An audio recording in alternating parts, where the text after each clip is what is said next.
I'm Josh Liaw. I'm the CEO for Elite UK REIT. As the name suggests, we are entirely invested in the UK. But the unique point about us is that we're listed on the Singapore Exchange and not on the LSE.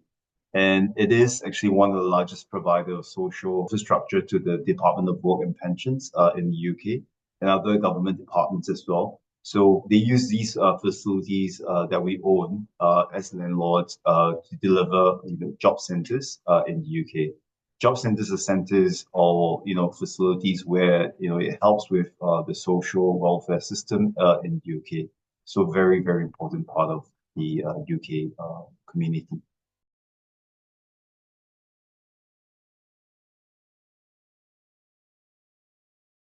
These properties that we have, as I mentioned, they are used as job centers. This helps to alleviate poverty as well as hardship, especially in times of difficulty. And it is really quite counter-cyclical when there is in times of recession actually more well utilized. The UK government is our paymaster, and that provides stable cash flow. And these leases that we have with our tenant, the UK government, is signed at the Secretary of State level, not at the local council level. So this is as sovereign as you could get with regards to cash flows. And the government pays very well. They pay 3 months in advance. We generally use that advance cash to reduce our negative cost of carry to make it more efficient for cash flows.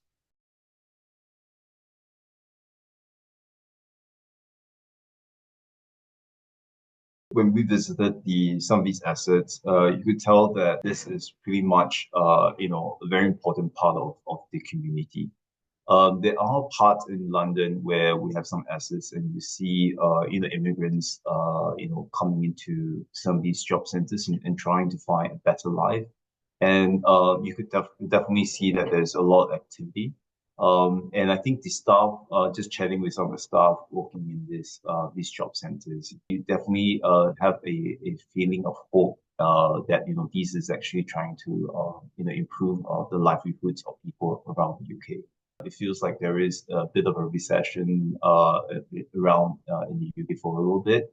So having these job centers, definitely helpful to contribute towards poverty elevation, as well as finding employment for people. The UK government also has a policy that these assets needs to be accessible to the general public.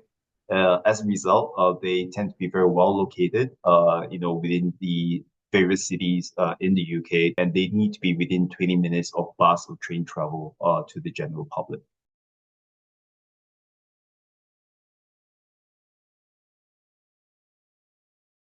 Whilst we're not moving away from social infrastructure, we're really just extending or diversifying our portfolio to expand our investment strategy into the living sector. And that's also something that's quite key with what the UK agenda is. So the living sector would include segments such as the purpose-built student accommodation, student housing, and built-to-rent residential assets. As you may know, residential is underbuilt, severely underbuilt in the UK for quite some time. So having some of these assets converted to the living assets would actually very much be contributing back to society. I've also mentioned that because these assets tend to be within city centers, Main Street or the street behind Main Street, they're very well located. They tend to also be, very complementary in terms of location for conversions for some of them. And for some of these other assets, they also are in student university towns or university cities. And that makes a lot of sense for them to convert to student accommodation as well. And I think last but not least, the BTR or multifamily, as you call it in the US, is something that's very stable, very non-discretionary in nature in terms of its cash flows. And we like the defensiveness of that sector. Likewise, the student accommodation is also counter-cyclical, just as the job centers are more well used in a recession. People sort of go back to school, and get their masters and degrees when the economy is having a recession. So that's also rather complementary as well. So that's on the living sector. On the data center, admittedly, I think we have told investors that that's quite one of our opportunistic, for us. It is one big plot of land that we have in Blackpool, and recently in Blackpool they have a new cable that came from North America, landing in Dublin through Isle of Man, and and landing on Blackpool. So that gives us a very big opportunity as well. So this is some of the things that we're doing to try to improve on our prospects in the years going forward.